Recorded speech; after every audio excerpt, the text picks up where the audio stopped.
always just start the video from here.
look like it's trying to fill in it all. No, it looks like it's Well, hello, I just want to thank everybody for joining us for our October 21st, 2024 City of Idaho Springs work session.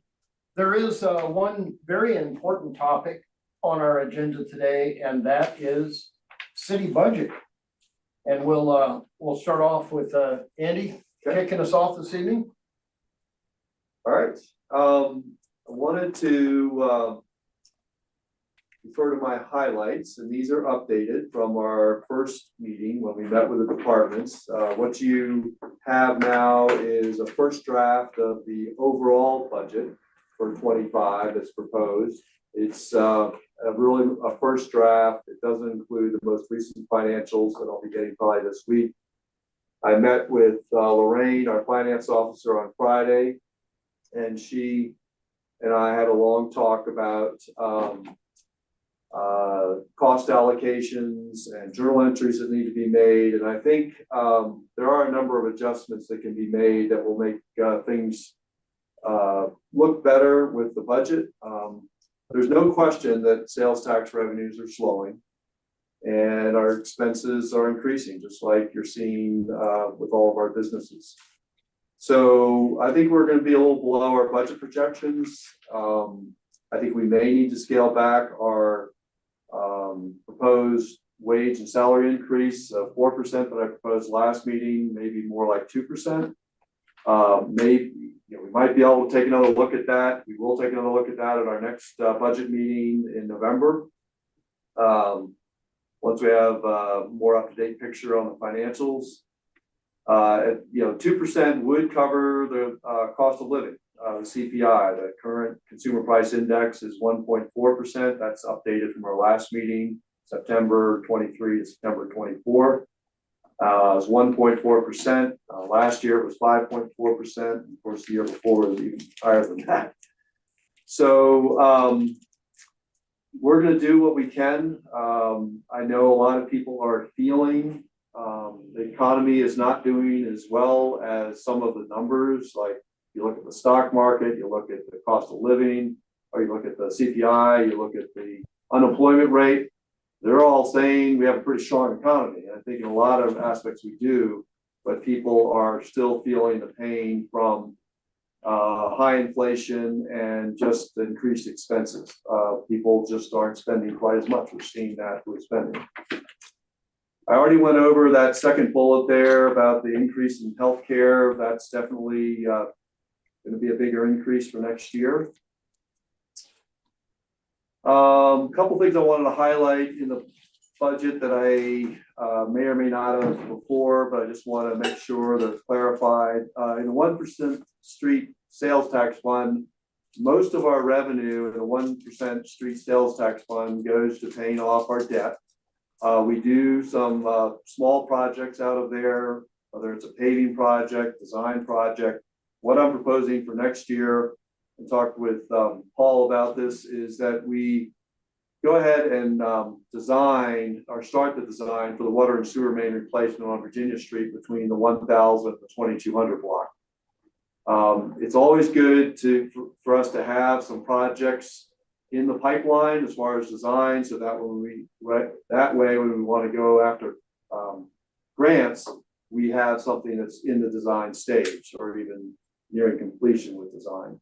So I think we should go ahead and do that. That's high on the priority list. We wanted to try to do it when we were doing Virginia Street and Virginia Canyon utilities, but it just got too costly. So, but we'd like to go ahead and get going on that design next year. That's proposed.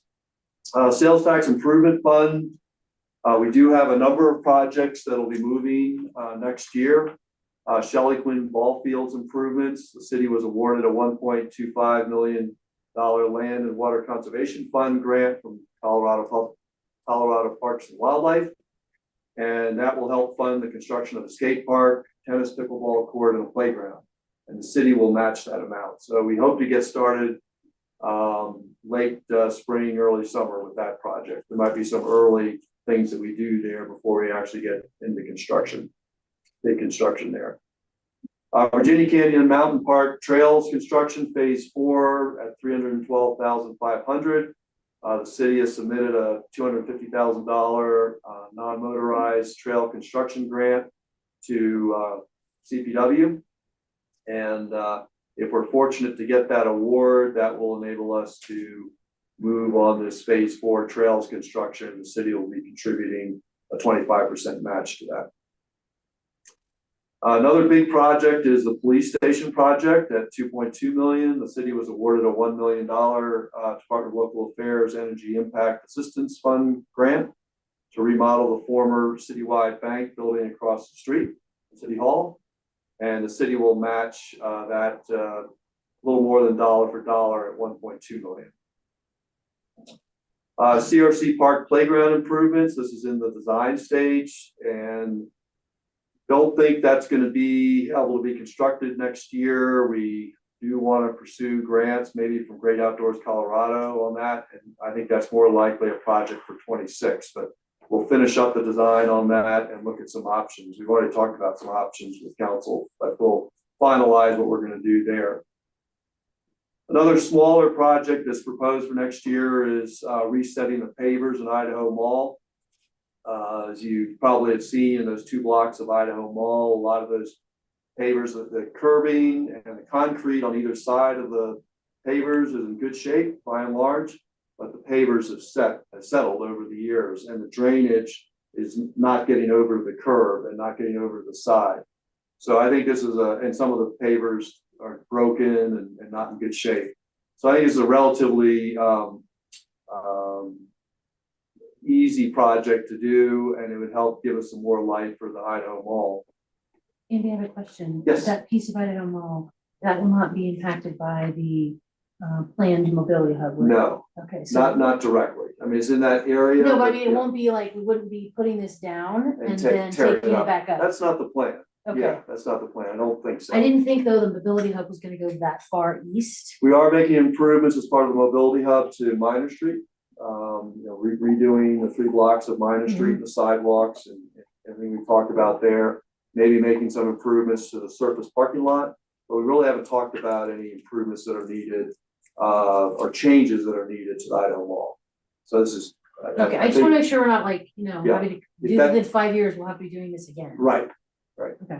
Your question. I had the same question because weren't we talking about downtown improvements in the Idaho Mall that might be taking place? Yeah, we might want to revisit this. I think that's fair. Yeah, or it's not I gotta do, but I think I'd like to do something soon with the Idaho Mall. So.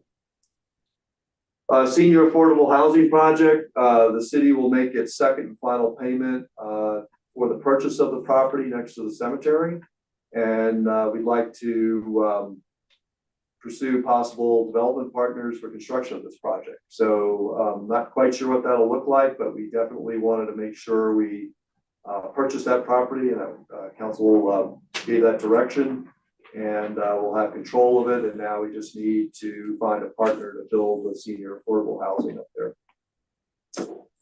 City Hall interior improvements. I'd still like to make some improvements next year to the chambers, the front office, and the lower offices. We're in the design stage with that, and I'd like to get started on that next year if we can. Train shelter, we got a presentation on that, and the cost is significant, at least the design that was proposed. So we are looking at options here to maybe lower that cost, and again, we'll be pursuing grants to try to get that project built, but probably at a lower cost, because the cost that we came back with was more than we can I think do right now. Well, Spectrum. Yeah. Wow, they're very high. I have another one that we found. I have another person that we should put this up against. Okay. And again, it hasn't been put out to bid for construction. We just remember that bid we got was just an estimate that we asked to help us give an idea of what kind of costs we're looking at. So it hasn't been formally bid. And oh no, I have somebody that's doing a construction project here that is a historic project. Yep. I've been very impressed with their attention to detail, and even though this is not a true historic project, I think that they would be a good candidate to at least talk to. Great. And then the Powder House restoration, bids on this restoration were due today. I haven't had a chance to look at them. but I know we got several, so that's good. And I think we could probably get this project underway late this year, weather dependent, and finish early 25. So, and that's a relatively low cost project. I think well, I'm not going to say what the one bid I saw did look like, but I think it'll be a relatively affordable project, and it'll be nice to get that building, that historic building, secured and get a roof on Is it. this just the building, or is this like just like the picnic tables around it? and It's just the building. Just the So it'll building, be okay. the pointing up of the stone, it'll be the floor, it'll be the roof, and just a little bit of improvement immediately around it, but not the whole park setting. That'll be a separate project. No, that's fine. I just, I didn't know like Yeah. how far that we were going with just this. I think one. we're removing a few trees that are close by and that sort of thing. So is now the time to discuss some of these? Sure, absolutely, yeah. So on these other projects, I'm wondering, are those bids or are those estimates? On all those other projects Yeah, I just talked about? Yep. Those are all, well, let's see.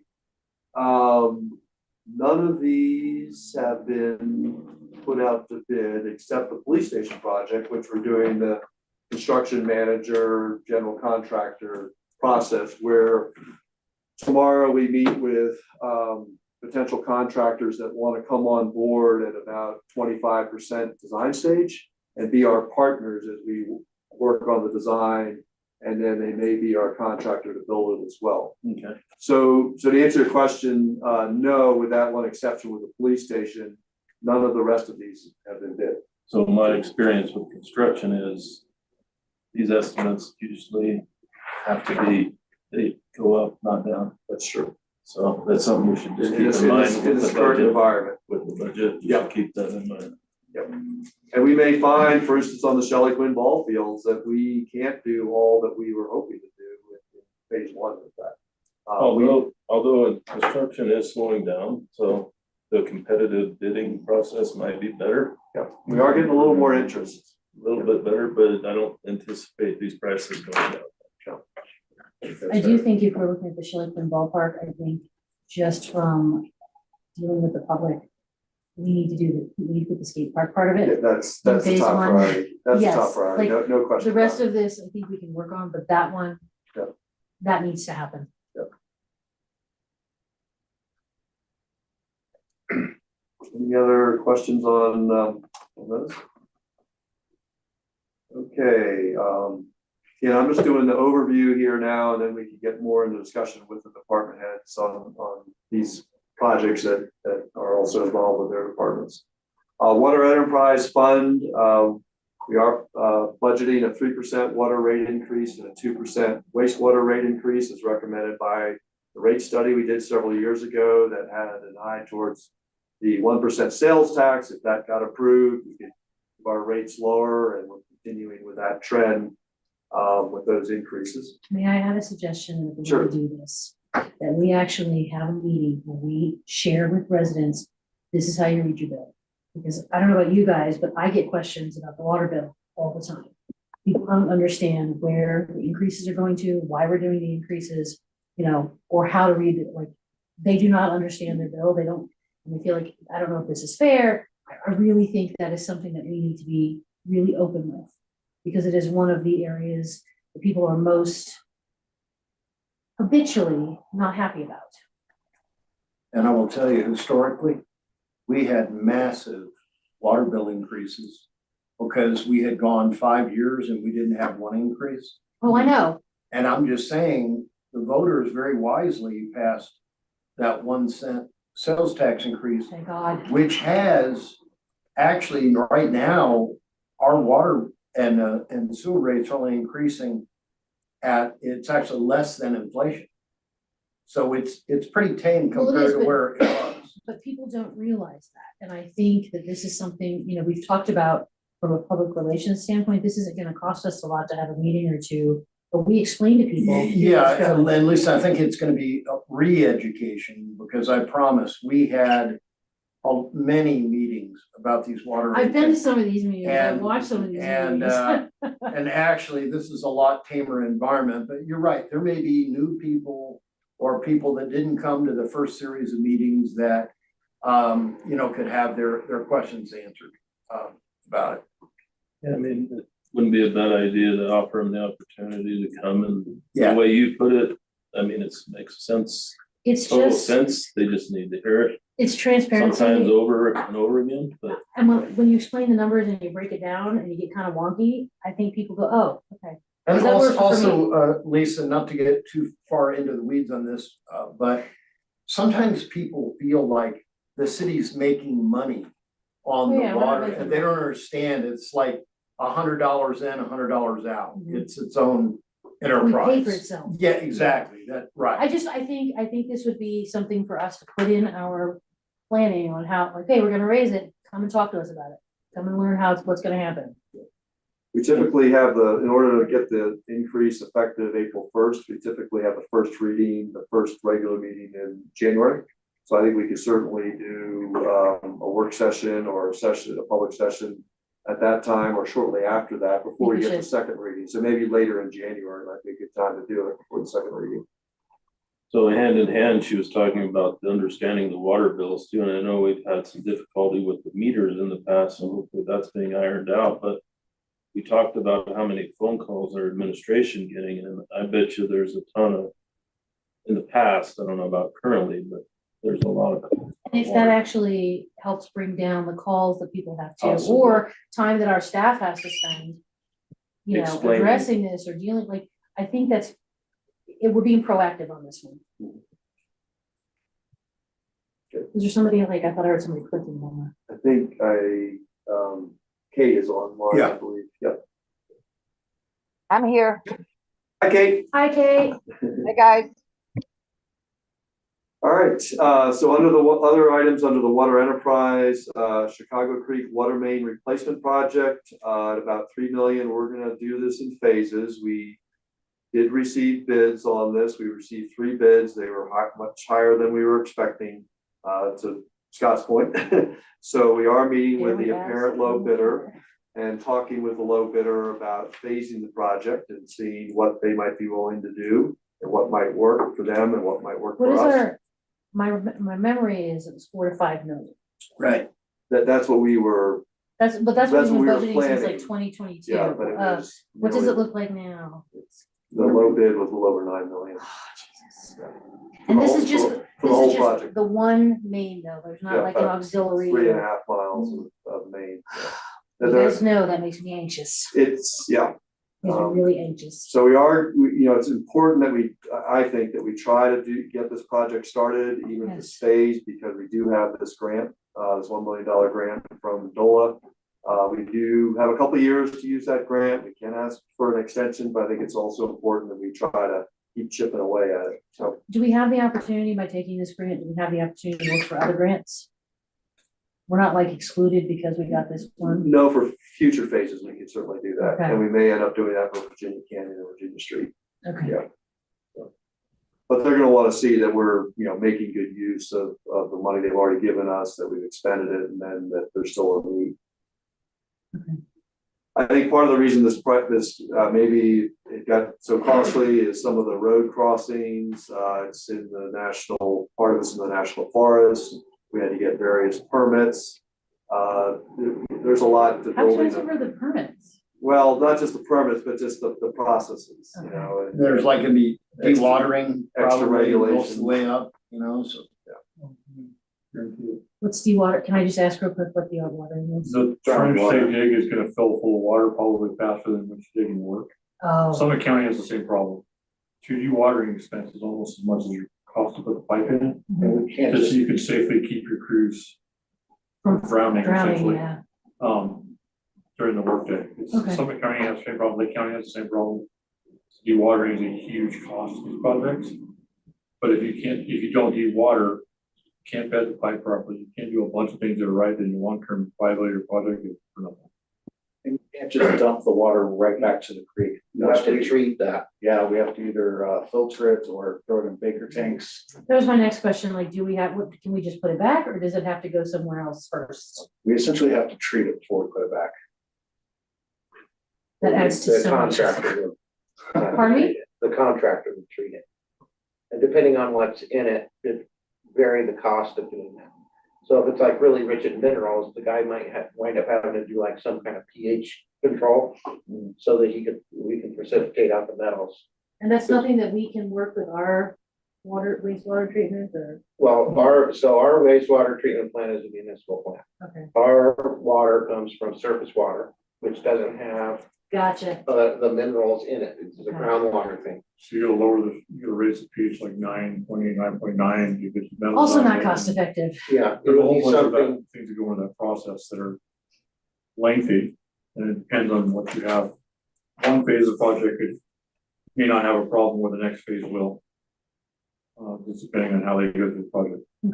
Thank you for the right? That's explanation. what the plant at the Argo does. It's mine waste and metals removal. This is phase one. How many years are we phasing this out? We have been, working with this, state revolving fund, about getting some low interest, loans and grants, through that program. And, they're now, because of some of their limited resources, they're now wanting us to consider applying to EPA for funding, but EPA, federal EPA's got a lot of money for water and sewer infrastructure projects. So we are gonna check into that and see what might be possible with that. And EPA is willing to do it over multiple years too. That's another That might benefit. be three to 4 years. It could be, or they, yeah, I'm gonna have to learn more about the Were we EPA at program. least at 2 years anyway? Like that's my Yeah. memory from 2022. This was at least a 2-year project. Yes, probably Okay. two phases. Federal money can match state money, so that's one of your advantages. Yep. You can use both for the project where you can't match state with state, and federal Right. with federal. So there's some opportunity, but it takes a lot of work. It takes a lot of Understand it for work. other projects. Yeah, Do we have the staff that's will we, if we are fully staffed, have the staff to address and deal with this? I think so. I mean, particularly if we go with an additional person at City Hall here, I don't know. I'll have to get back with you at our next meeting as to whether we can add a new position here. But we definitely want to get the current admin clerk position filled. And we are currently reviewing the applications for assistant city administrator. You're talking about the supervisor who would be the office supervisor. Correct, Okay. that would be the new position. And yes, as much as I'd like to get that position on board right away, we may have to just postpone that until we, see where the operating budget stands. Okay. So, to be frank on that, but, to answer your question, I think we do. That just sounds like, from what you're saying, it sounds like a lot of Well, It's a new arena. There's some opportunity for us to contract like Diane Shelby, people like that. Yeah. Help with that process, help with the grant applications, LRA Water, there's a bunch of people out there that are very good at that part of that. Yep. And that's just a resource, you contract them, they write the engineering side of that, they write and then we only use them for 1 or 2 projects like this. So there's other resources outside of the realm of city employees that can be leveraged if it comes to that, reasonable cost. okay. We might have to be patient too. Of course, we've had experience, as much as we are fortunate to get the grant award from the federal government through the RAISE grant, the Mobility Hub. It's a long process. It slowed us down a little bit.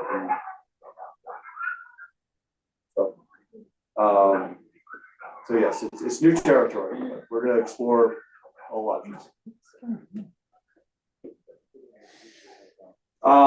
Virginia Canyon Road and Virginia Street Utilities Replacement Project, that was awarded a little under $5 million for that first phase. We have 2 grants. We have 2 grants that have been awarded to the city for that.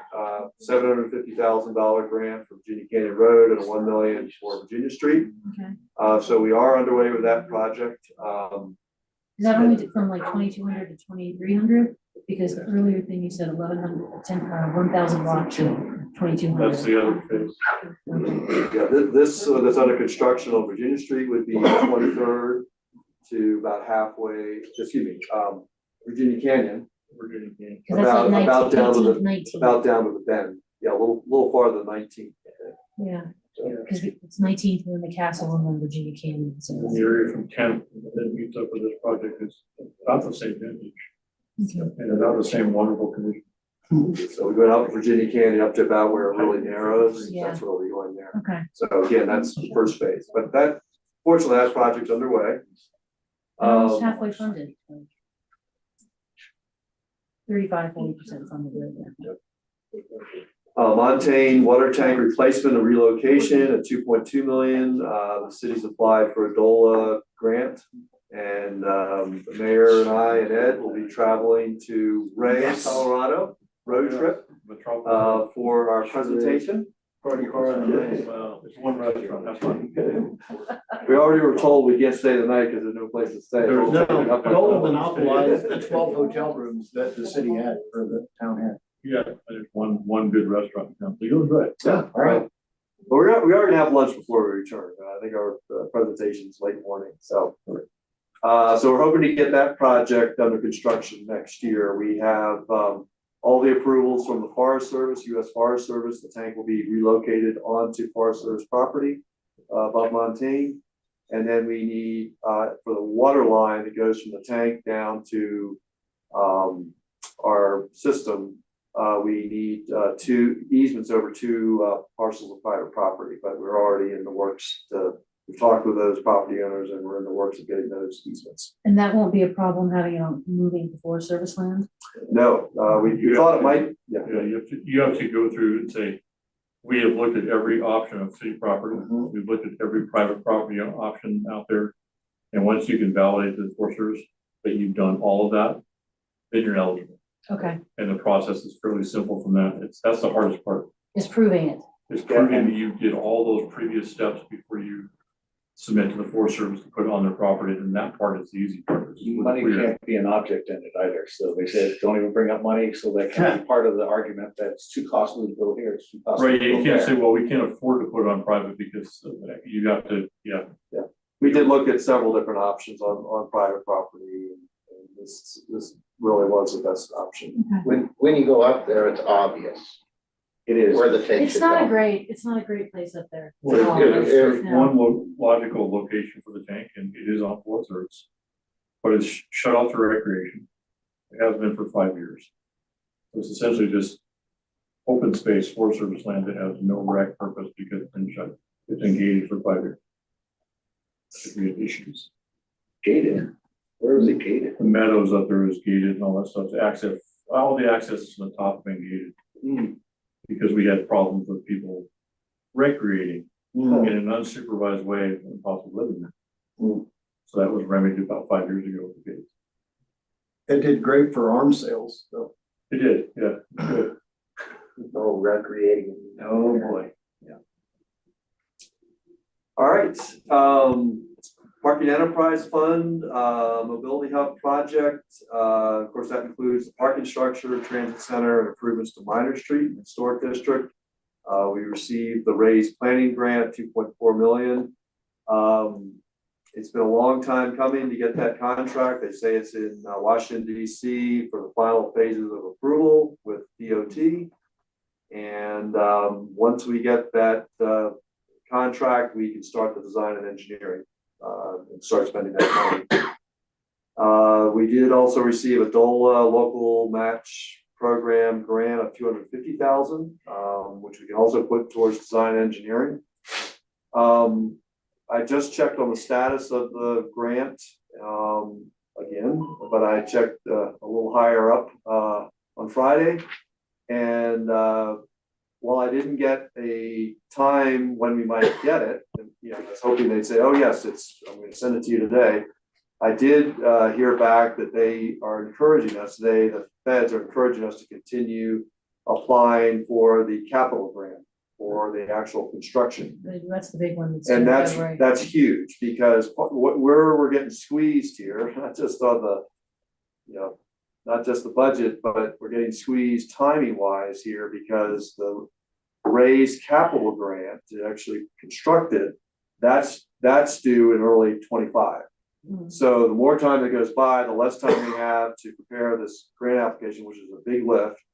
And part of the planning grant includes the cost of preparing that grant application. So whatever consultant we bring on board to do that. So we're in the works to talk to a consultant. Are we talking to a consultant now? We did a request for qualifications, Okay, or we issued that, and we do have a recommendation for a consultant. It's a consultant that we've worked for, and I will be bringing that to council, but I can't do that award, recommendation of award until we get the contract. Okay. So, but we are ready to go with a consultant with the design and engineering just as soon as we get that contract. So I know it's taking a long time. It's been frustrating. It slowed us down a little bit, but that clock is ticking. it is. So, okay. The grant grant application we just submitted, another planning grant was the Federal Reconnecting Communities Planning Grant, $575,000. That's for the pedestrian bridge over I-70 and improvements to State Highway 103, the section that's in the city. So that has been submitted. If that's awarded, the city's match would be 20% at $144,000. I think that's money well spent though. Yep. So we have a lot of support on that grant application. I can tell you that we got a number of letters of support, so I'm cautiously optimistic on that one. All right, well, those are the overall highlights that I wanted to give you that are kind of updates from our last budget meeting. And again, I'm proposing that we have another one coming up, but I do want to turn to the departments now to give them some time to provide any updates they'd like to make. I know Chief Busick provided a memo, and I'd like to invite him to come on up, and he can provide you some more information on the police department's request for 2025. And I want to compliment the chief. He has echoed probably a belief that all of us share. And really, I'm paraphrasing, but that our absolute, hands down, best asset in this city are the people that make it happen and that work here. And you know, you can see there's a lot of passion in his request to get wages at a level, you know, that is really decent for our folks. And I think our city has struggled for so long just to get to the bare minimum of the salary survey. And I think we're a successful city. There's every reason for us to strive to, at the very least, be in the middle of the salary survey. And there actually is quite an argument for us to even be on the higher side. The challenge is, you know, making the money go around. And the chief is making this for his department, but we have the challenge, of course, of making it happen for everybody across the board. So with that, I want to thank our chief for pointing that out. And anyways, I thought it was a really good presentation and breakdown here for us. Thank you, Mayor. First, I should apologize. There was something that there was an oversight on my part the last time I presented to council. The asks, which was ironically enough was about the vehicles that I had presented to council, but I hadn't budgeted for the equipment that needs to go into those vehicles for 2025. We actually have them scheduled to be outfitted in mid-January of 2025. And so, Are these the ones we've already bought? Yep. Okay, that's what I thought. Yep. So they're already bought. And so that really moves to the top of the list. So what's sort of unusual about this is that we're about to get two vehicles that were technically bought in 2023 that were delivered in 2024, in March of 2024. Those are actually, as we're sitting here right now, being upfitted. Those two are being upfitted.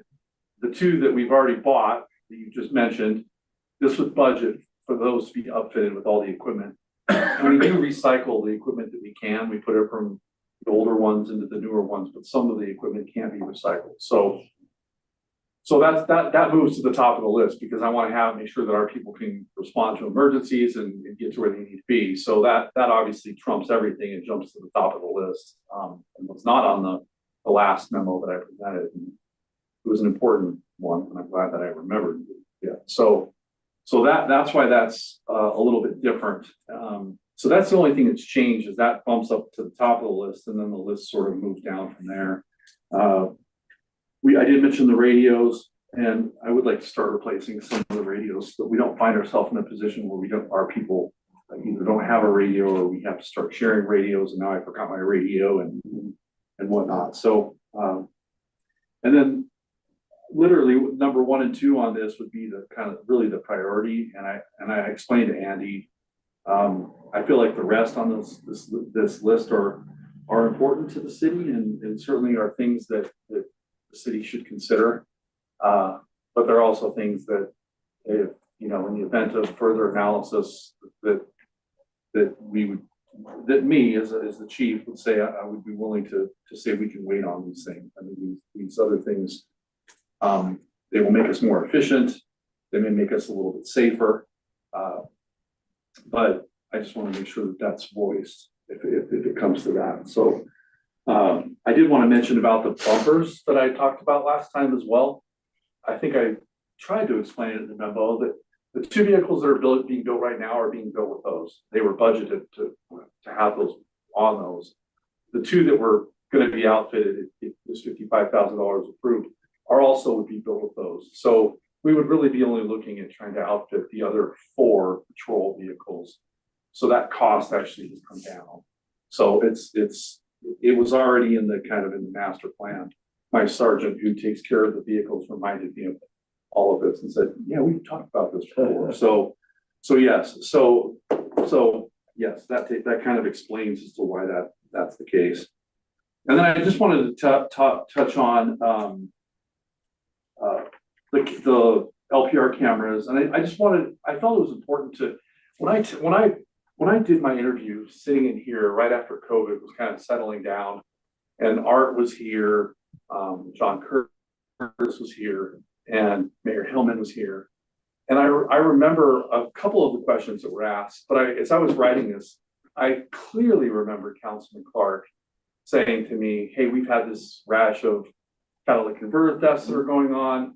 Are there some ideas or things that you would bring to the table? And I remember thinking, and I remember that question because it caught me off guard, because I thought, that's tough. Like that is the kind of crime, typically people moving through the communities that are doing that, they'll hit a community and then they're off and on to the next community. And so that really kind of came to my mind when I was authoring this and trying to think about the use of these cameras. And then the other things were the city hall, the light pole that got ran over right here by the truck. And it still bothers me because you have somebody who's driving a commercial vehicle, turning and running over and clearly knew that he had hit the light, and get out and then just carry on down the road. That was not long after I got here, I think, when that happened.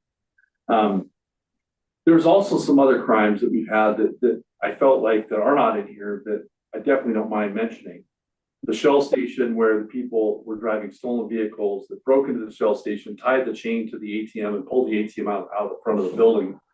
They were in stolen vehicles that did have license plates. We would have been notified of these people being in our community before the event occurred, which potentially could have prevented the crime from happening. And then on a note that's something that's not a front page story, one of our officers, we had a sad case in which a young girl met an adult male that was in his mid-30s. I think it was a 12 or 13-year-old girl. Online, he brought her to Idaho Springs, or took her to a local motel, and things happened. She then outcried to her parents, and ultimately we were able to solve that crime. But certainly having that, I could see there could be some cases where you don't solve that crime. Having that information about the license plate could have been critical for that type of case. So I mean, it runs the gamut on cases, and I encourage you to look at the webpage for this company, because every law enforcement agency that posts about this has talked about how much it's a game changer in the profession. Streets are public roadways, and I wasn't sure if council was aware that our Axon cameras that we currently have on our police cars they already do this. So as they're driving down the roadway, if there's a stolen car either parked on the side of the road or coming at them and driving past them, if it's a stolen car, it alerts the officer immediately. And so we've had actually a sort of funny story. There's a public works vehicle Aha. that has a license plate that's similar to a stolen vehicle in another state. And so one of our police cars constantly are going off when they go past one of these public works vehicles that has this plate that matches. So that the officers still have to confirm the license plate. They have to either confirm it on their MDT or with dispatch that it's a stolen vehicle. They don't just automatically assume that it's stolen because the alarm goes off. We did have an event here in Idaho Springs that where an officer, this was about 2 months ago, if you live on Colorado Boulevard near the old Carlson Elementary, where an officer was driving down the street, his alarm went off, and there was a fairly rather new Ford F-250 with a big camper. A camper slid into the back of it, and it was stolen. It was stolen down in Golden the day prior, and so the officer stopped, confirmed it. They had the street blocked off. It was the middle of the night, so I'm surprised that my phone didn't ring. But there were lots of lights and things happening because the guy was in the back of the truck sleeping, and we were able to get this person into custody. But not only that, recover this person's, I don't know, $70,000 rig with his truck with his camper to get it back to him in Golden. So that was the technology working in a police car. So I just wanted to explain that. I also wanted to address it just because it was brought up by Lisa. By me, I was like, I And the think this is reason I mostly for me, wanna bring because this up everybody else because is fine with I it. personally, in my position, would never ask for or request, or I have a real problem with camera systems that issue citations because the whole point to citations is to change behaviors. And I think the interaction with the officer has a lot to do with changing behavior. And that mostly should be a positive interaction. But when you get the ticket three weeks later, I mean, that doesn't necessarily change your behavior. That just makes you angry. So I've never been a proponent of those systems. They've always been, they felt like revenue generator systems to me, and that's just what they are. But so I wanted to make sure that that's just my own personal. I'm gonna tell you, I feeling have done about research since you brought this to us, because I have my own personal issues with it. Sure. Same thing, camera citation, where I personally was negatively impacted by it. But I still have a lot of concerns about Flock because they do not allow independent oversight of any of their technology, and they're being sued for that in a number of jurisdictions. As well, they have a federal lawsuit because it's considered, warrantless search. That's the basic legalese. So I probably will not vote for it, Sure. but I'm the only one who won't vote for it. Hey, I'm just telling you what I'm seeing in other communities. Plain sight, so it's not a warrantless search by number, how you figure it out. I'm telling you what I'm reading in other jurisdictions. Well, I know, just coming from the legal perspective, because it's in plain sight, it's not a warrantless search. Argue that. I have concerns with it. I think that this is Sure. technology that is concerning. And That's so fair. That's fair. you're gonna get it anyway, probably because the rest of the council's gonna vote for it. I'm probably not. But I'm telling you, I understand exactly why Sure. you want it. I think it helps with Amber Alerts, it would help with the stolen. I am concerned, the overarching concerns with Sure. it. And I totally respect that. I appreciate that. I think it's good for healthy, like, to be healthy in your opinion and disagree. So like, I would actually ask and I'm the and- lonely and- only, so. No, and I would invite, anytime something's brought up that's one of the things that I like being here, and because I've worked in jurisdictions where these debates turn somehow personal, and that's not how this is, so Unless I you don't put a take red it light that camera way. in, it is not personal to me. A red light- A red light camera would piss me off to no end, but, So those are. We're gonna have yeah, red those are lights. totally out, like, no, there's too It's a many, there's too many good thing problems since with we it. don't have any. No, I- Yeah, we're gonna have I was red gonna say, are lights. we gonna install a stoplight with our red light I know, camera? That we was were I would say this too, and I would offer this to council, just as a pure transparency issue. I was also, but then I'm intrigued that there was support for the drone, because if there's something where there's potential for misuse or doing something without a warrant or doing something that's not appropriate or illegal, having a Oh. drone is much more, What did they? I'm just telling you that, because it is, because unless the agency has very strict policies and they send people to training that are operating that system, which Which is. you told us you would do with the drone, which is one of the reasons why I don't have a problem with the drone. I Right, also feel like if Well, we're of spending course we would. $12,000 on a drone, there's gonna have to be a chain of command as far as who uses it, because if it breaks, the sure, buck stops with you on that one. If there are if inappropriate like my expectation is that you will have somebody who's trained on this, or probably two somebodies, we would. so that it is properly taken care of. Pardon me? They can still crash it. We were gonna talk about that. No, they can absolutely still, Well- come on now, I've had drones, those things crash like nobody's Oh, business. But yeah. It's that part of kind our of insurance. oversight, That's But what yeah, I that is doing not next. an automatic, like a computer generated oversight like you are seeing with Flock. And because I deal with AI in my other business, I am Sure. watching the AI, doesn't matter, AI is improving in leaps and bounds from this time last year to this time this year. Right. AI managed to lie to a catch bot. They hired the AI voice, went out and hired a company and lied to a company so the company would check off the catch. It was through Google. It was amazingly scary, like Skynet is coming. It So, is. no, seriously, I mean, that's not even a I'm joke. on board with Derek. It is coming. So my concern is this is a non-monitored, whereas the drone, there is training, there is accountability, there is monitoring. You know, you don't want to have to come to us and be like, oh my God, we crashed the drone like 12 seconds after we had it. You don't Sure. want that. Sure. So that to me is the difference. That's The people fair. that are happy with Flock are really happy with it. The people that were happy and then have encountered problems have a lot of problems with it. So it's, Since I heard that Georgetown has it, Yeah. and have you had any communication with how they like it or anything? I have not actually had that communication. I didn't know that until just recently. $60,000 bridge due to a truck strike at 11 o'clock at night, which is what prompted the same thing that we're talking about. But I think the technology is worth it. Well, and I see it as a life-saving opportunity. Yeah. You don't know if you're gonna save a life, but it's very real that you could save a life. with this. Oh, kidnap kids, and get Oh, them yeah. covered, all kinds of in stuff. 2 years when Skynet is coming. I just want you guys to remember. I think a lot of it comes down to Nice how to the microwave. agency chooses to use the data generated by the system. That's it too. Right, I think a lot of the issues that come out of these systems is how the agencies choose to use that data. And as long as that data is being used responsibly, I think it's a great system. There's always a potential for something to go wrong, I'll argue that. But yeah, Georgetown did take a bridge strike to take out severely damaged a bridge. They did not ever solve it who did it. That's a perfect example of where this system is kind of key. If you have a data point from, we can look at data from this time to this time and see how many semis came into town and start narrowing that down versus And I probably shouldn't complain. I 100 mean, trucks on the highway, the entire UK has CCTV and nobody's, you know, which is a whole different, well, Australia does too, which is a unique system that goes back a lot farther. Have you seen what some of the scouts are doing?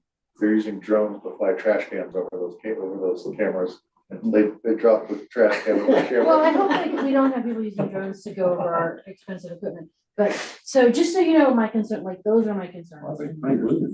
Yeah. And I appreciate that you came to us with, you know, more information. So thank you. Oh, yeah, and then just a couple more things I'll just touch on real quick on the budget. I did mention to Andy, we had a quick conversation today. It's been a busy day today. About the dispatch budget. That number would actually come down to like 195 instead of 285, which is what it was currently. And it was going to 360 with. Right, with the prior. So it's actually coming down. Yeah, and that's what, that's kind of the big one, of course. You found $100,000 in savings in the budget. Wow. There you go. Oh, yeah, all right. That's Now a the good other start. departments have something to shoot for. Made my day today. Something to go by. No, that's all I had. I don't have anything more. I appreciate that we understand that we're doing some really good things. I know that I'll speak up our city staff and the people that work in our office. Danielle is doing a fantastic job with the website. She's really stepped up in that and, I can't imagine not having that employee because, I mean, she's just fantastic with that and technology. And then our records person they do this unseen work, and so it's very much appreciated, what they do, because when you don't have that, you're kind of thinking, wow, where would we be? And it's kind of like when John Kane leaves, when you have this employee that is doing all this stuff and all this work, when you have something like that happen and such a quality employee leave, you're thinking, boy, I don't want that. You know, I don't want to have that happen. I do have a question about your e-citations. You said that this is not high on your budget list, but if you did e-citations, does that also affect what we're dealing with on the court side from here in City Hall? Yes, directly. It'll make it, so is that something that should Reduces be cost. just in the police budget, or should it be in our budget as well? Like, not to like, but I We just, talked about that. okay, so this is the 50,000 the whole, It's the whole kit and caboodle of, it would, if we were gonna really get into it, it would probably be about 15 for the court. So 15 would kind of go to the you also court saved us $100,000, so. and the other, so, but it was just for simplification, and the court people aren't here, and we researched that, and we have the E4 system, so, but you're right on that. Well, no, just, it's Part of not that. just your budget. And also, I know that Jim had a question about your bumpers, about is that deadly force, but my concern is, and I think I have no problem with this. Given how much more we have to do on I-70 until we can shake more people or money out of Colorado State. I know, it's a pipe dream. I feel like we have to look at something beyond what is a small town police force have to do, because this is such a big part of our policing. It is. I mean, I think I've been able to demonstrate, like with the annual reports and our calls, that, you know, if I remember right, it was 60-some% of our use of force issues occurred out on the highway, or 70%. And the highway is that double-edged sword, because it brings potential revenue into the area, in the county, and in the city, but it also brings some of the problems. So, yeah, More work, a lot more work because of it. I mean, a lot more It's a lot more work. responsibilities that lie around it. It's a lot more use of our equipment. It Our has an equipment wears out impact, it brings faster. in money, but also because of that, there's more expense because of it too. Exactly. And if I could, Lisa, I just wanted to pile on something that you were bringing up with e-citations. Departments, our department heads, they try to keep within their budget, maybe just being in a perfect world, not much more than inflationary over last year. But sometimes there are things that are brought to council, while it might push the budget up a little bit. It's hard, I believe, for council to say no, and I'm a little straight with, I'm going to ignore compounding interest for a minute.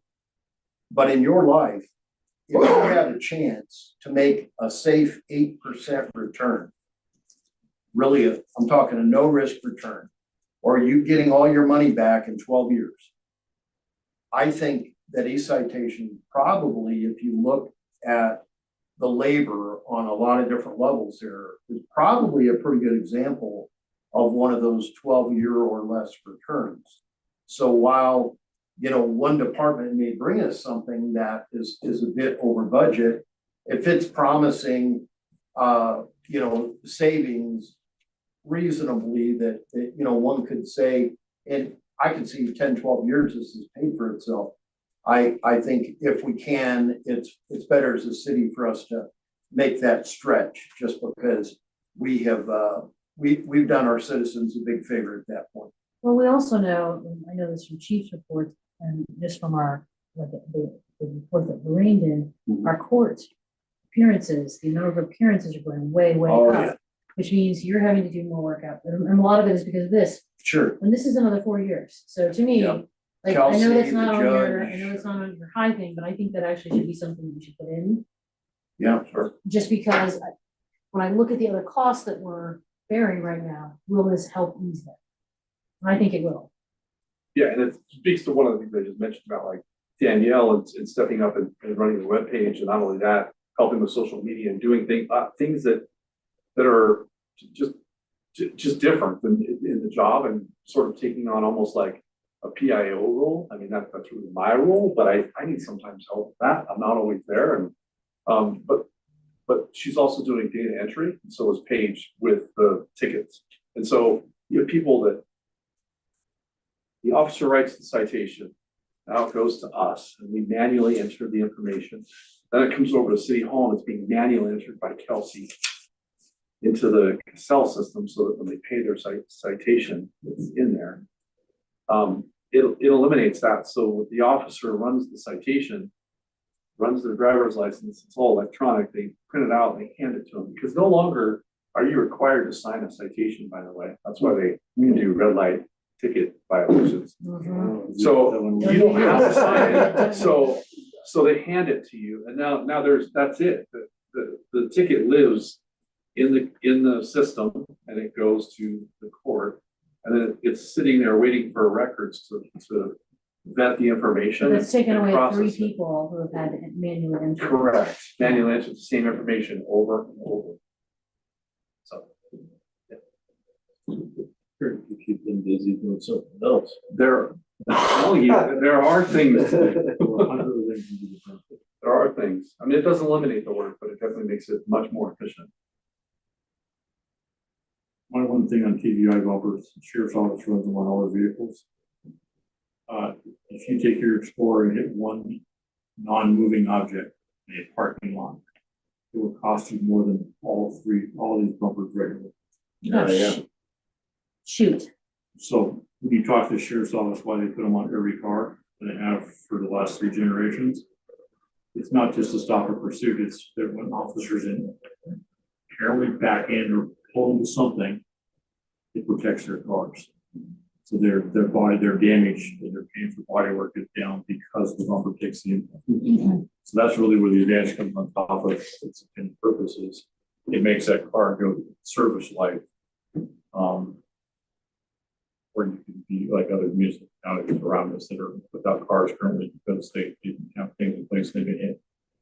So I would prefer to spend a small amount of money on the other 4 cars initially to make sure that if they do hit a curb or something weird in a snowstorm, that car is still usable the rest of the shift versus it's in the body shop or spending more than that on that one car to get back and start moving.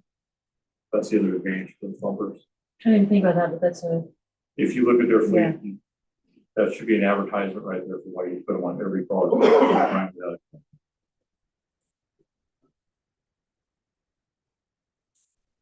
Any other questions? Chief, thank you. Okay, thank you. thank you all, appreciate it.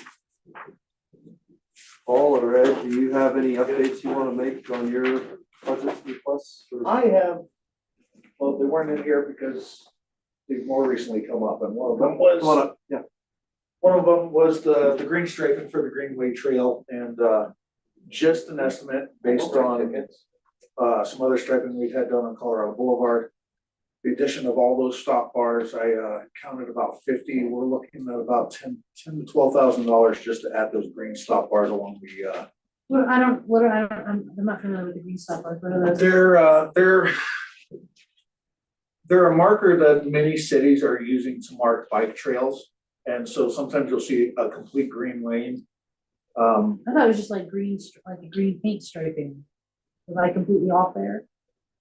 You're not. I thought we were going on the way with the crosswalks and using the crosswalks. This would be where the greenway crosses the driveways like the Oh, Starbucks. okay, all right. And so you wouldn't want to just do the green line. The practice would be to put in the green cross bars. Right, Crosswalk. right, the crosswalk bars. Thank you. I just didn't understand what you Yeah, were, yeah. what we were talking about. And the green stripe really probably wouldn't cost that much.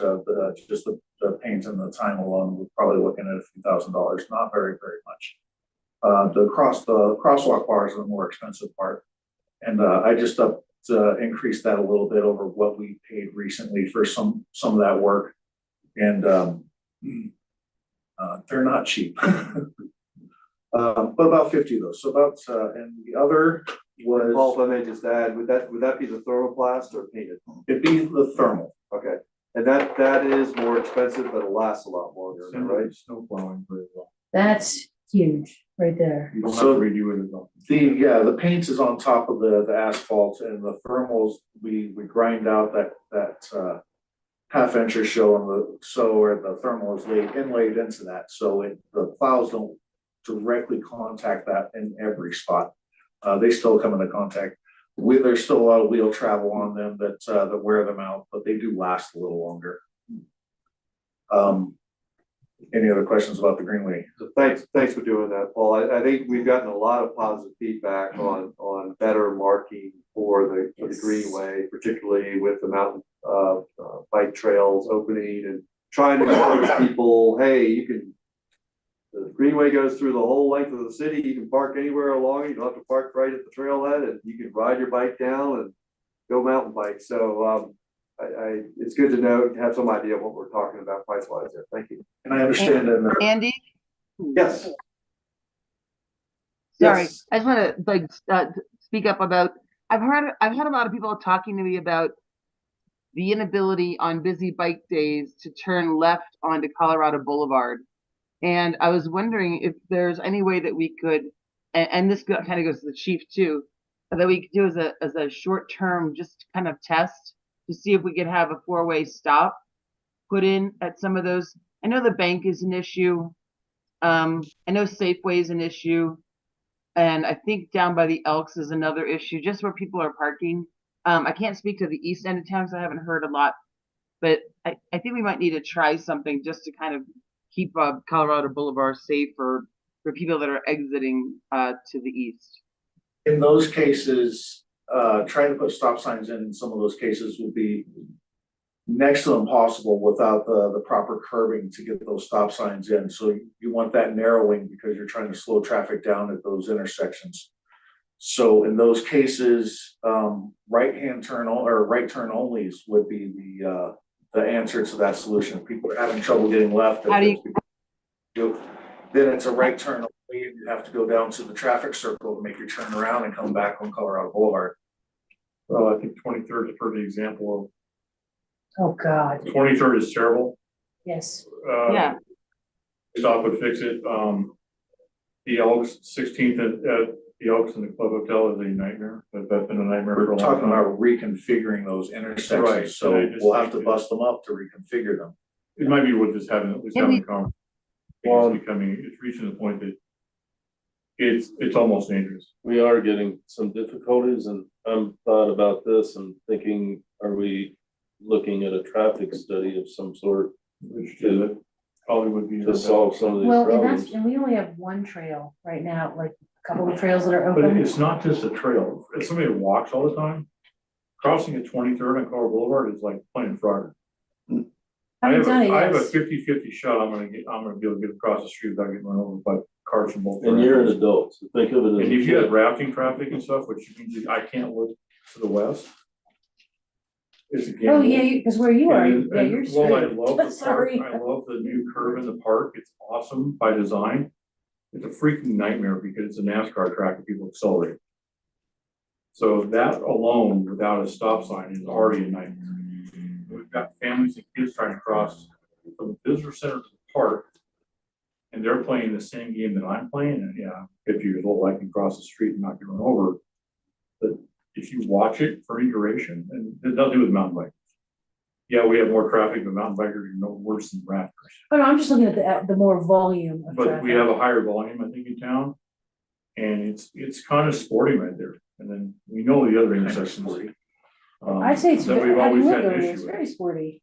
It is, and so that is one of those things that's kind of unique, is when there's no cars, like tonight, there was nothing parked there, and it was great. Because you can see, You can see, and there's nobody trying to make tracks, but like on a busy weekend, you can't see anything. you got a 50-50 shot, you're gonna have a clear path across the street. So to Scott's point, how much, like, what is a traffic study worth? I'm afraid to ask, but. I'd be afraid myself, but. Well, I know the intersection up by the Elks was studied a number of years ago. there was some requests to do a four-way stop there. At that time, I have to refresh myself on the outcome, but at that time, I don't think it was recommended. But I think, there's no question, we're getting more traffic coming down Well, Colorado, and, if the interstate's backed up or all messed up, it's very hard to get a break in the traffic, and that's one of the nice things about a stop sign. And the pros and cons of stop signs, but I think we could certainly put some money towards another evaluation of the corridor and see if there are any recommendations. So I think Well, that's I think it's a matter doable. of time to what's being said here. I felt like it's a matter of time before we see an accident, or if it's not a pedestrian accident. We have had one that I'm aware of down at one of the restaurants on the east end, someone pulling out that was fairly Having lived heavy in damage. Well, and we did that Scotland. too, so we did something else on top of this. We added this wonderful diagonal parking. Again, I'm sure it looked great on paper. Now we've got challenging. people blindly backing out into traffic after they've waited for 40 cars. Because we don't have a break in traffic, we have nothing in town that's to create a break, stop signs create breaks. We don't have that on East End, so now we've got people pulling back out of Marion and they're going, oh, I think I'm gonna be okay, and sometimes they are, sometimes they're not. When I We have the pull same out of problem as we get up here, my so. store, I Yeah, can you- tell the perfect difference example. between a car going 25 Oh, yeah. and a car that sometimes. Ooh, where did that car come from? They're like 35, They Yeah, might be going- 32 plus is like remarkably Oh, yeah. fast, is it not? Oh, Yeah, yeah. it is. No, It's you big know, difference. I used to live down on 19th, and 23rd this was 2 years ago, it was a nightmare. The only thing that saves me down where I am now is 13th, like when we have that crazy traffic. Yeah, because you can go down to 13. I can go to 13. Get to a stop, which I do the same thing if I'm walking in. Yes, but 13th has its own problems, Well, like, that is not a safe. You've got an 80% chance that the person is gonna stop before they turn right, but that's a whole different conversation. So Oh, I'm I just think saying- it's something to look at as we get more people in town. We continue to have congestion with rafting, mountain bikers are. It's awesome that town is full. If you go to restaurants, there's people there. You go in town, there are people in town with mountain bikes. So we know I think we'll see a sales tax increase, which is good. But as we get busier, We have to figure out how to move traffic we through here. probably, we need to move traffic safely. We Safely. also need to provide a safety avenues for our visitors as best we can. which Well, and can- safety avenue for our residents, like, Or even residents, yeah, like, it doesn't matter who. Yeah, it is, we're right? trying to increase that safety factor or increase that usage of those pedestrian ways and bikeways. And still use cars, and none of the three mix together. I will say though, the crosswalks, people really like those, and I think we talked about, Those are making a That's- huge. there's going to be a excellent. huge Yes, difference, and that you was a talked great about one. getting more lights on different frequencies. Yes, Yeah. and I wanna make it through a winter before we invest in more of these, cause I don't wanna make it through a winter. I and wanna see we're- how the batteries survive the winter and. Right, this was really a trial, and I do wanna get more, and we potentially will in the spring and summer. That'll probably be part of this next budget is getting some more of these in, maybe a lot more of them in.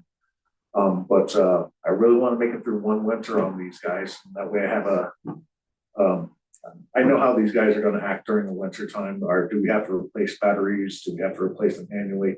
Now, the manufacturer said that these things are good to, certain temperatures and for this length of time. Does that hold true, through a 1 year kind of trial here? So we are looking at getting some more. And I we'll make sure that this system, which is really cost effective too, because we don't have to get the whole pole, we can just get the parts we need. Is going to, be good for year after year through all the seasons. No, I think that's wise. I just know that I get a lot of positive feedback from residents on that. It makes the Frogger game a little less deadly. No, seriously, I think they're great. I like them. I think if we slow down traffic on Colorado the entire length of town, I don't have any problem with that.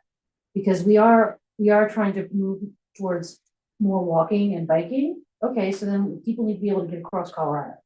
There's a statistic about speeds and pedestrian accidents that I saw a few years back.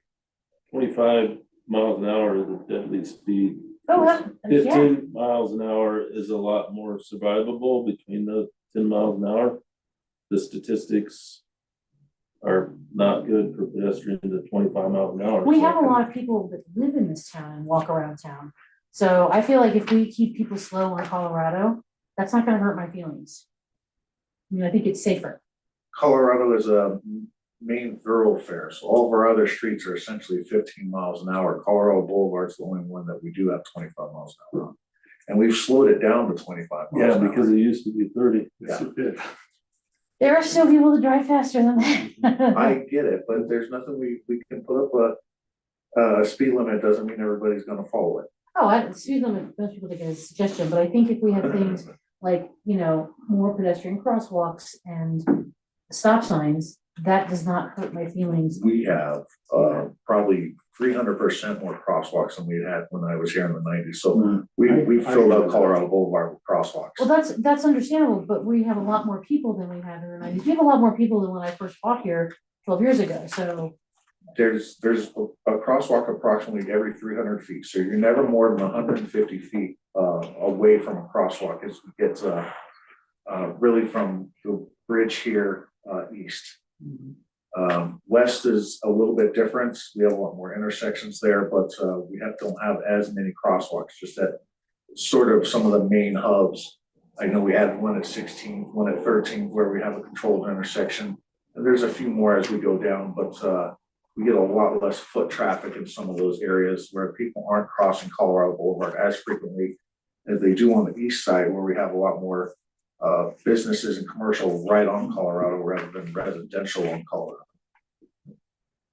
So the majority of those crosswalks are focused on the east side, where we do get the people crossing over from smoking yards to the tap house.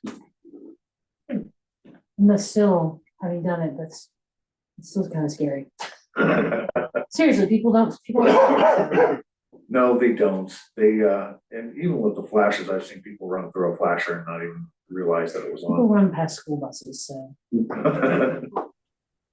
So, we're trying though, and we're making good efforts, and I think those flashers, if we can get some more in, are gonna help out a lot. And I want to get more in. I just want to see how these guys are gonna react over a winter. I think that's fair. You hate to buy twice as many and find out that we did for 6 months or 6 months in a day, as soon as it gets 32 degrees, really 12 hours, like, great. Now we're back to plan, or plan B. Well, now we're spending, more money in a different type of equipment or a different brand of equipment. Right, so I think vetting those systems is a winner, is a hugely smart idea. But I do think if we can, even if we could squeak out money this year for a traffic study, I think that's a great call, Scott. It's definitely increased. There are some, you've probably seen it, and some of you probably hate it in other jurisdictions, but some other jurisdictions are using a lot of traffic calming with temporary posts. There are those plastic posts that can go into the pavement. And at least in my mind, if we wanted to try some different things, we might want to do that short of having to replace curb and gutter and the alignment of the edge of the road and all of that. So we might, and that could be part of this study, see if maybe some of that sort of traffic calming might work. It's worth pursuing everything. Andy, that's what I was originally thinking. I wasn't saying anything permanent, but Yeah. finding the best corners for that slowdown, whatever it might be, so that people can turn safely, either way on Colorado. It's really, you kind of like throw yourself out there and hope for the best. Right. It's true. I can't argue whether she's right. Yeah. Paul, did you have another item? The other thing was the flashing lights. I do intend on getting some more of those flashing lights, and I'm gonna planning ahead on that. I'm hoping that this system works well over the winter. The manufacturer says it will, so I'm kind of banking on that a little bit, but I don't want to get wholly invested in it before we really have a chance to run it through its paces. What do those cost per crosswalk roughly? The equipment to upgrade those signs? We did 6 for about 15,000. Okay. So Pretty reasonable. they were really reasonable. They were reasonable because we just added the lights, the solar cell, the control box, and the push button. We reused, we just added them to existing posts and poles. It's like $2,500. Yeah. I mean, that's pretty, I think that's really good. It's cheap for insurance. Yeah, very cheap. If you watch people, they use them all the Yeah, time. It's great. I agree. They do. This was the only company, and why I went with them, that we were able to find it where we could get just the parts we needed. Everyone else wanted to sell the whole post. Yeah. So, and we're doubling the price at that point. So Paul, do you wanna share the good news about something we thought we were gonna be having to pay for and put time and effort into doing, and it now looks like we won't have to? What is that? Did I forget? The school zone. Ah, CDOT, just notified, I did see that. Clear Creek School District, and we got copied by the superintendent, that after a lot of thought and study and coordination and all those other things, a lot of that, the state has agreed to fund, the flashing lights and posts to establish that school zone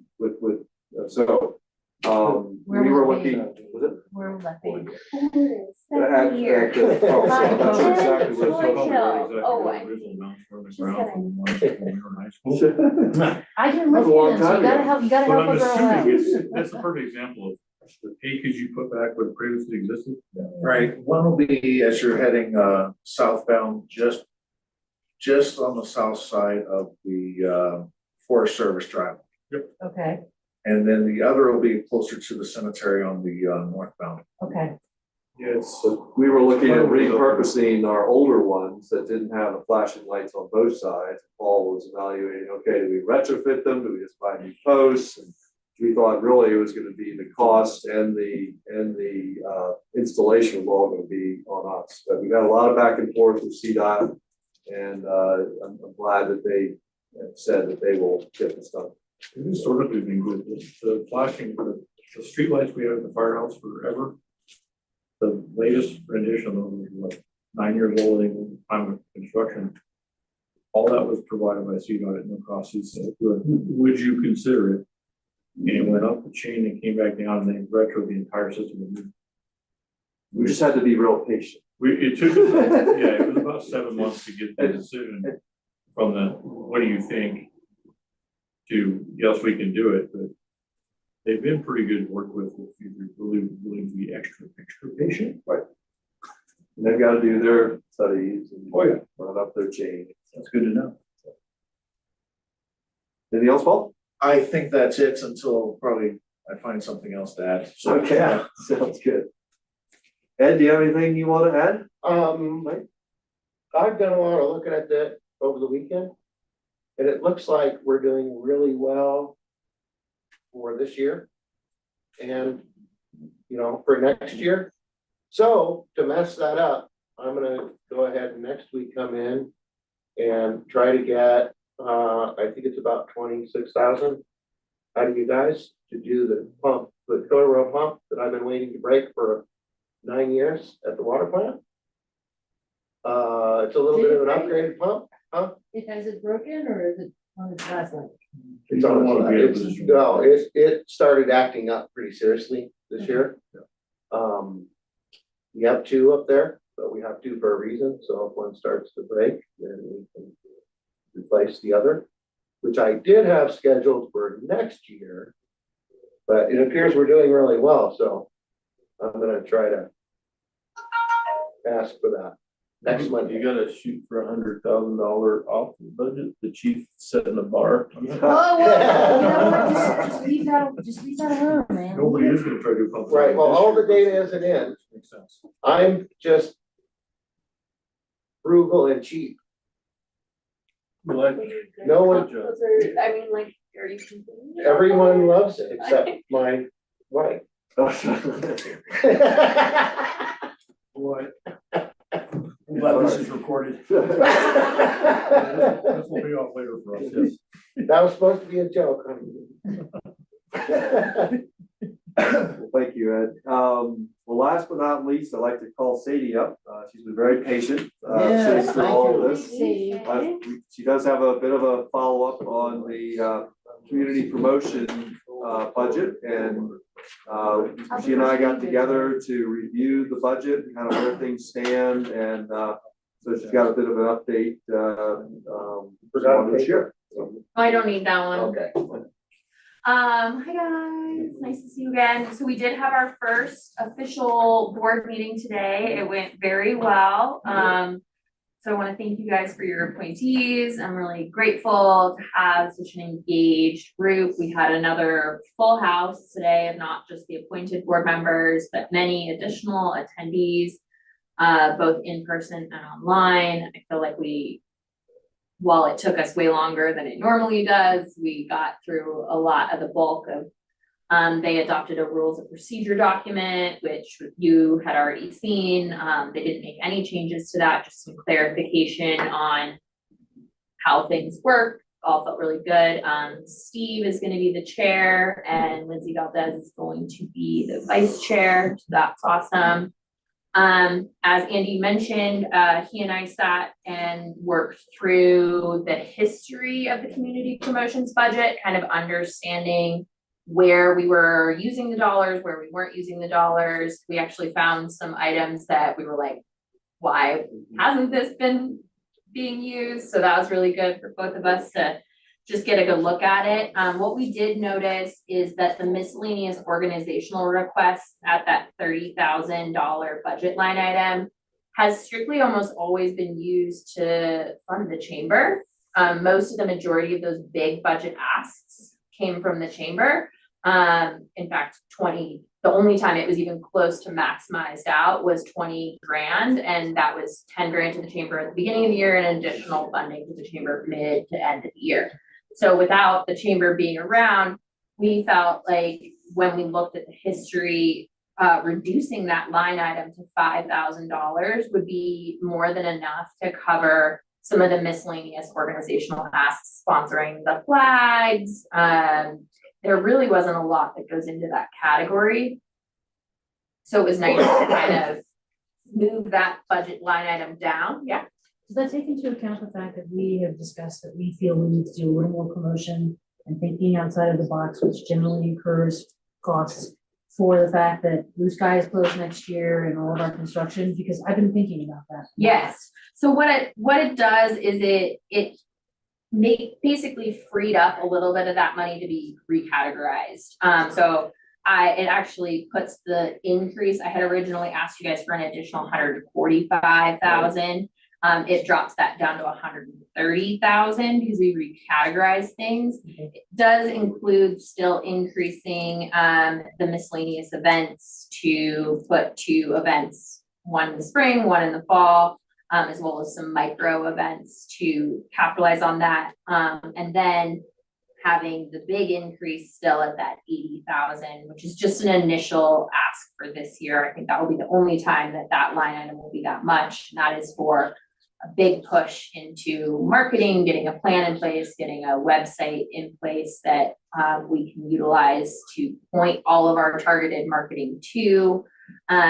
So basically wanted to let you know that we have been able to kind of remove that stuff around. I have a little bit of an additional update that I have been in conversation with Congressman Nakusa's staff, and they have put me in touch with several different funding sources and have, it sounds like we'll be able to get some significant marketing funding from the state.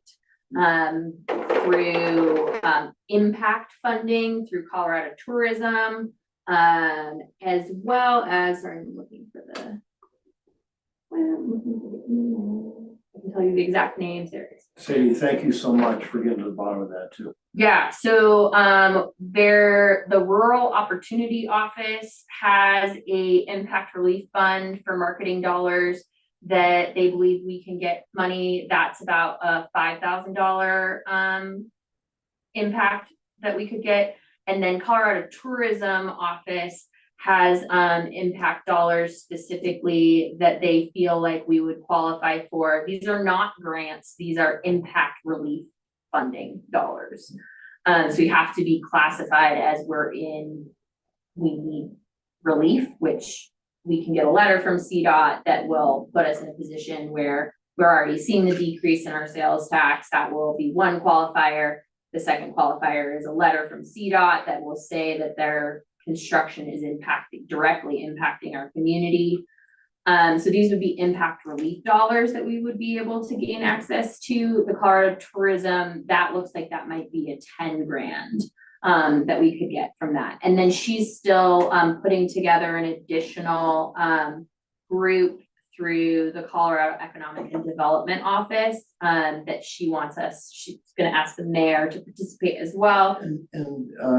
Our Congressman DeGoose felt pretty strongly that the governor would also be in support. Now, I don't know if his office has some inroads specifically, or if it were more a letter of support.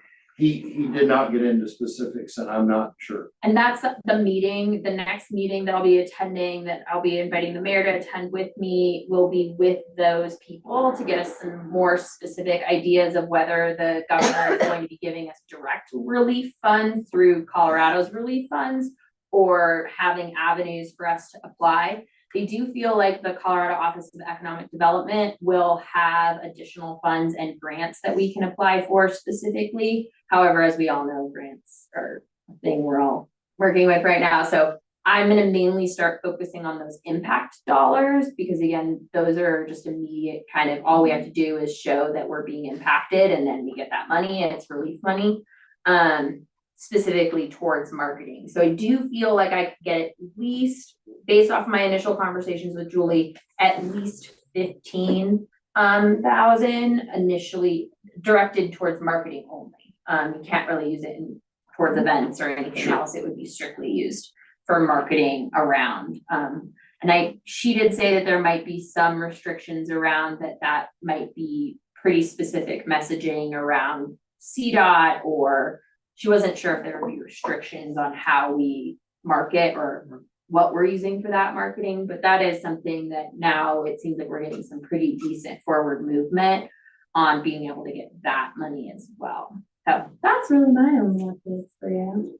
And you were missing, so if you have questions, I did a whole presentation. I know, the one meeting I missed. I know.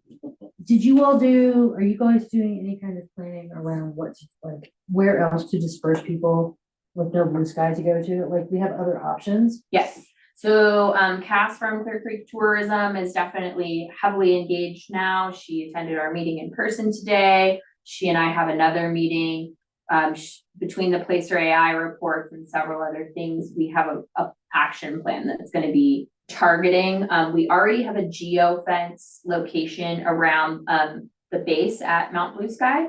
So if we approve the budget to have access to the marketing company that we would like to have access to, we could actually directly target those people. If they go up there, we can send a direct message to anybody that has push notifications authorized on their phones. We could send direct messaging to them that says, hey, now that you're here are other places you can go that are really close. So we can be, and the county is willing to support that financially as well. That is something the commissioners also have voted to help us with visitor management for VCamp. Because we're still a little bit behind, they are going to be putting up a VCamp specific page on their website, and then they're going to be spending some targeted marketing dollars soon within the next couple of weeks to talk about VCamp visitor management. I figured they would after that came up at their commissioner forum. Yes. 2 weeks ago. Like there was a lot of discussion around that. Yeah, so Cass and Gary and I have a meeting scheduled this week to get that page on the Clear Creek Tourism site up and active, to make sure that the correct additional parking map that we have been putting out is activated, and that we are clear on where additional parking is and where it is not. Just so that we're sending the right message at the right time. We were able to work with Clear Creek Rec to make sure that they're feeling comfortable about us authorizing, even though it's your guys' parking, us encouraging the use of the ball fields as overflow parking. I had a good conversation with them, and we have come to a good agreement on how to make that work so that they feel like it's not impacting their events and their activation over there. So we have a good plan. Thank you. That was a little outside of the budget. Thank you. Yeah, all the things. All right, thanks guys. I think part of that traffic Thanks a study, lot, Steve. when we're looking at where we put parking, we may end up having to look at, can we also afford a shuttle? Like, how do we help move people around? And that might be one way to do it. Scooter rentals. God, I would love scooter and like golf cart, like if we made everybody downtown. I have a scooter. How many of you all would buy a little e-scooter or, you know, a little electric vehicle or something? Please no. Lots of injuries. Yeah. Prefer people not charge those in houses that were built in 1860. Oh, yeah. Argo has volunteered their extra shuttle, just so you know, if that's ever something. They have 3 and they have 1 that they don't use, that they would be willing to use, from what I understand. People get much happier when you say, hey, yes, you're parking 3 miles away, but we'll shuttle you. And they go, "Oh, okay." They do. Yeah, they do. I do. I always like, I'm I'm like, always most happy when I can park right next to the front door. yes, but you can't do that. You can't do that. Those little hash marks and parking lots are perfect for motorcycles, that's where I like to park.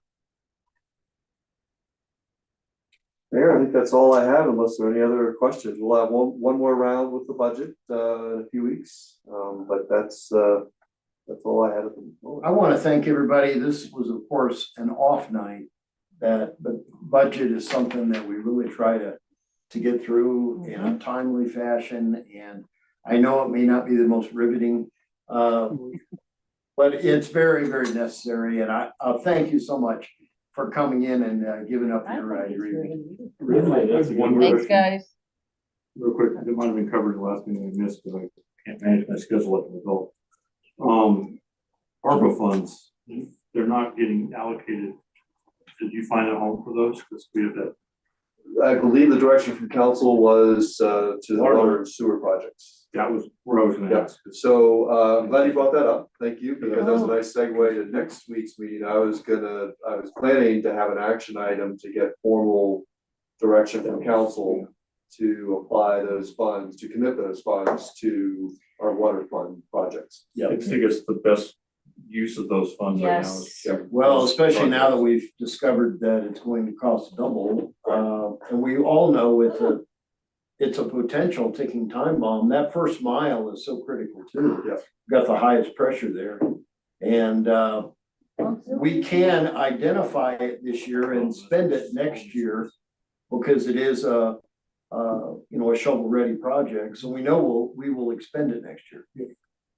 Oh, no, I just would like even just a little pipe next to it, like right next door, like right, big pipe, little pipe, big spoon, little spoon. Now, we live on the edge. I don't like living on the, it's not with the water. I'm teasing Lisa, I don't know why, it's always been that way, just the one line. But I can't say that when our budget just up, so. And you know what's sad is, That's where adding the tank on Montana is order and doing some other stuff adds capacity to the system. So it does give us a little bit more insurance than we have today. It's really anxious, it makes me like, oh God, anxious. a 40 or 45-year-old water line for cities, it's not that old. I thought this was But supposed to be it's- 100 years though. It's a shame, it's just reacting with the acidic With the soil. soil. We might have a soil problem. Yeah, How are you big? but anyways, the next one that goes in won't have that reaction.